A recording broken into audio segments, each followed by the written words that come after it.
Hey travelers, I'm here today at Dreams Huatulco. Just going to give you a quick overview of the resort. So it's located about 20 minutes from the airport. The taxi was 480 pesos, which is about $24. And if you're landing at a time when you think a adult beverage might be well enjoyed in the ride, you can actually get tall cans of Dos Equis for 65 pesos each. It's about $3, which if you've been to any other airport in Mexico, you'll know that that is an absolute steal. You do have to be aware of the timeshare guys in the hallway on the inside of the airport, so just be aware of that. But there are taxis available just immediately outside, and they will whoop you to your hotel. So we're about 20 minutes away. If you want to go into town, that's also extremely inexpensive. It's about a $3 taxi ride, and there's some shops across the street. There is a gift shop here. If you run out of suntan lotion or deodorant or what have you, you can always go down to the hotel lobby, to the shops, and buy your stuff there. However, they will be resort prices.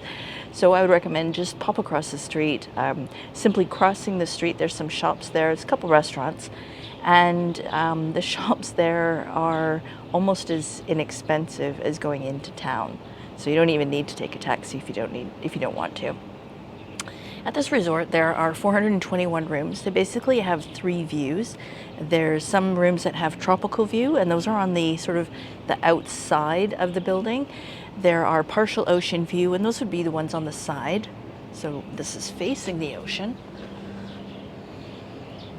And then the ones that were behind me, these ones here, this is basically where the main lobby is. Just behind me is the main bar, which is open until midnight, by the way. And although technically doesn't open, I think, until 11, there's somebody there, and I saw some people having some mimosas in the lobby. So if you want to get your day started extra early, that's not a problem. So yeah, these are preferred club rooms, and of course we have access to the preferred club lounge. I'm going to do a separate video on that, in my opinion on whether or not I think that is a worthwhile upgrade or not. So stay tuned for that. There are 5 a la carte restaurants here, as well as a buffet.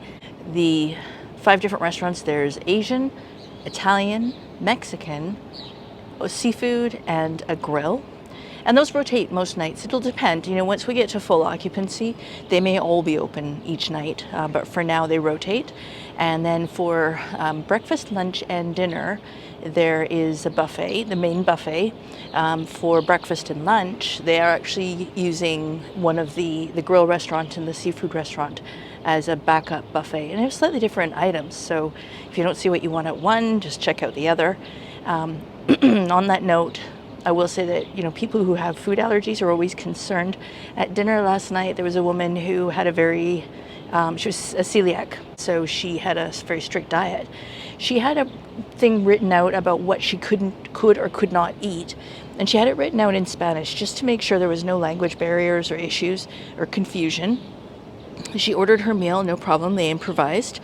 And for her dessert, they had a chocolate cheesecake thing. But of course, she had to be very careful about what it was. So they brought it to the table, and then she again brought the waiter over and showed him the ingredients card and asked him to confirm. And so she was able to enjoy her dessert. So I was really happy to see that. They do have top shelf drinks here, Absolute, Smirnoff. I believe it's Tanqueray, Gin, Captain Morgan's, Bacardi. Those are the type of brands that you're going to see. And then, of course, if you go into the preferred club lounge, they have just slightly elevated brands such as, like Belvedere vodka, that kind of thing. And they have snacks throughout the day. They don't tend to rotate much. Some of the other Dreams properties would have like breakfast in the morning and then go to tapas in the afternoon. Here it's pretty much the same thing all day. And there are actually 6 different pool areas. So we've got 2 adult pools. Those are on this far side here. And one of them is sort of set back, so it's a little bit quieter, and one is at the front. It's an infinity pool. Then there are 2 more infinity pools. This one's the main one right behind me, and another one over here. If you want to see more about the pools, I've done a whole separate video on the pools and the beaches. And there's another quieter pool here. Pro tip for you, if you have trouble finding a spot by the main pools, you can either grab a spot by the quieter pool or go and find David. He is the pool manager and basically runs a tight ship. And if you want a chair brought to a different location, he will take care of that for you. And then on the far side, there's also a kiddie pool, and it's got a fairly shallow section, so it's perfect for the little ones to get in and bop around without having to worry. There's a coffee shop here, and I should mention as well, with the a la carte dining, no reservations required ahead of time. It's unlimited.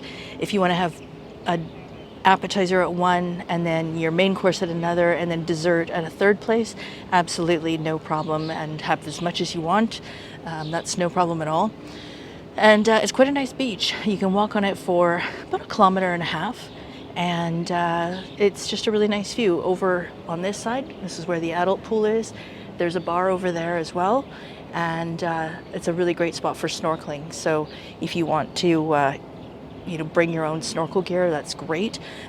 Quite frankly, I was just standing about 1 foot into the water and I could see fish swimming around, so it was a pretty cool thing to see. So there you go, that's a quick summary of Dreams Huatulco, and hope you enjoyed this video. If you did, please consider giving it a thumbs up, and don't forget to subscribe so you don't miss out on future videos, and we'll see you on the next one.